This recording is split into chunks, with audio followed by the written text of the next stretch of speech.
Você já reparou que as novas igrejas evangélicas estão parecendo mais uma balada? Com teto preto, parede preta, enfim, atraindo cada vez mais jovens?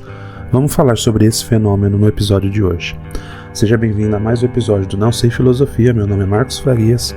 Não esqueça de deixar um like, se inscrever no nosso canal no YouTube e seguir a gente no Spotify, sempre procurando por Não Sei Filosofia. Alguns anos atrás ocorreu um fenômeno na Austrália, onde um grupo gospel que mesclava sons de pop e rock, porém com a temática gospel, se tornou muito famoso mundialmente. Esse grupo é o Hillsong.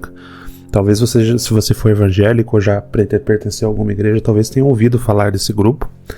E esse grupo fazia músicas que se tornavam virais e de muito sucesso, enchendo estádios, enfim, com bastante público jovem, atraindo bastante público jovem para a igreja.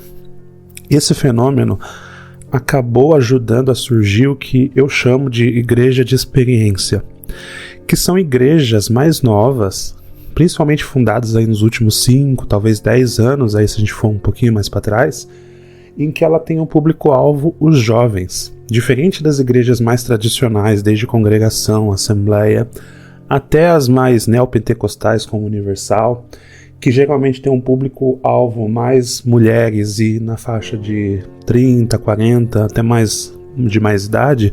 Essas novas igrejas querem atrair esse público que durante muito tempo ficou afastado, né? Então, o que as igrejas tradicionais sempre fazem para poder atrair os jovens, geralmente são grupos de jovens, acampamentos, cultos específicos ali para essa faixa etária. Porém, essas outras igrejas, elas fizeram algo diferente. É possível dizer que no Brasil o André Valadão, cantor, foi um dos pioneiros a montar essa estrutura no Brasil, onde ele tem a igreja dele que, quando você vê vídeo na internet, parece mais que ele está num palco, seja de um show ou dando uma palestra, mas na verdade aquilo lá é uma igreja.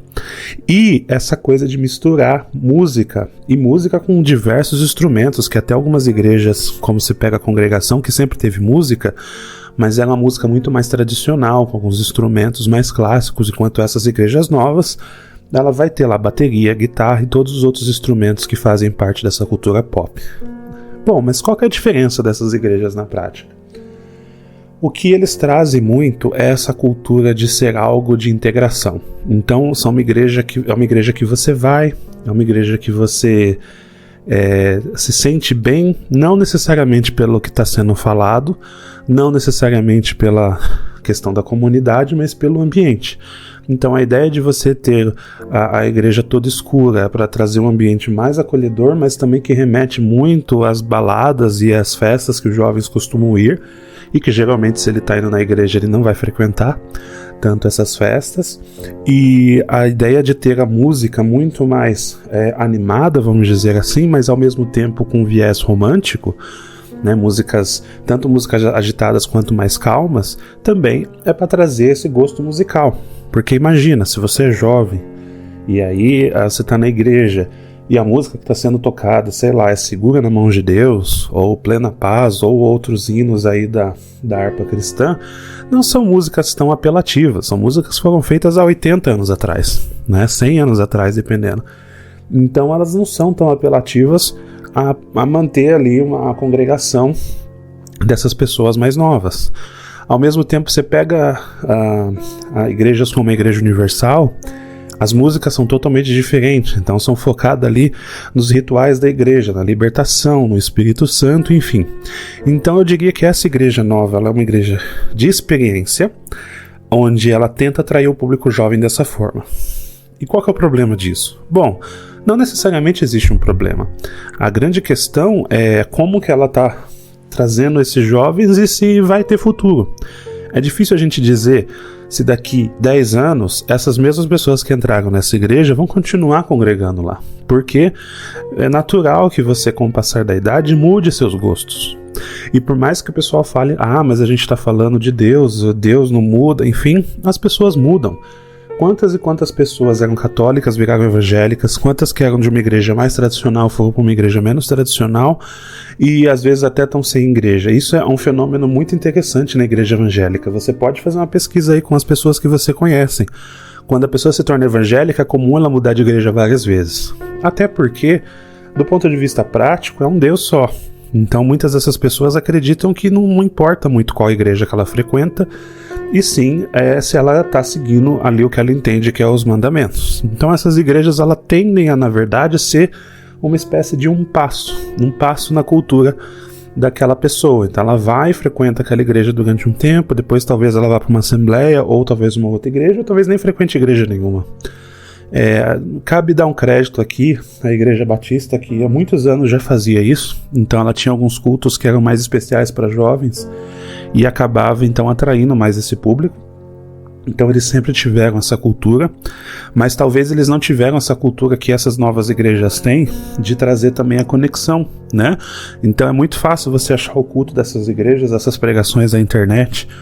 Eles são especialistas em colocar trechos no TikTok ou no Instagram para poder viralizar. O André Valadão, principalmente, é um cara que sabe ler as mídias sociais, sabe se envolver com política também e se aliar com pessoas que têm essa boa desenvoltura e essa boa, vamos dizer assim, comunicação com o público-alvo, né? Não cabe a mim dizer nesse momento se essas igrejas são melhores ou não. Eu acho que cada um tem que avaliar. Eu sempre fico com o pé atrás com a igreja evangélica. Se você acompanha o canal aqui, se não acompanha, dê uma olhada em alguns vídeos. Eu falo aí sobre como eu fui enganado lá na Igreja Universal, e também sobre alguns fatos bizarros de algumas igrejas que eu acho que não está na Bíblia, e também algumas leis bizarras que o pessoal utiliza até hoje para a questão do preconceito. Isso é uma coisa que vale a pena comentar. Essas igrejas mais novas, eles não podem focar muito nessa questão do preconceito, porque as gerações mais novas tendem a ter a cabeça muito mais aberta. Então eles estudam mais, eles acabam tendo uma cultura maior. Então essas igrejas focam muito mais na questão da oração, do pertencimento, das músicas, do que, por exemplo, numa pregação de medo, né? Que é do tipo, se você fizer isso, você vai pro inferno, coisa do tipo. Isso já é meio que passado para essas igrejas. Então talvez é possível pensar que essas igrejas sejam mais liberais, não dizendo que elas são seitas, mas mais liberais comparadas às igrejas tradicionais.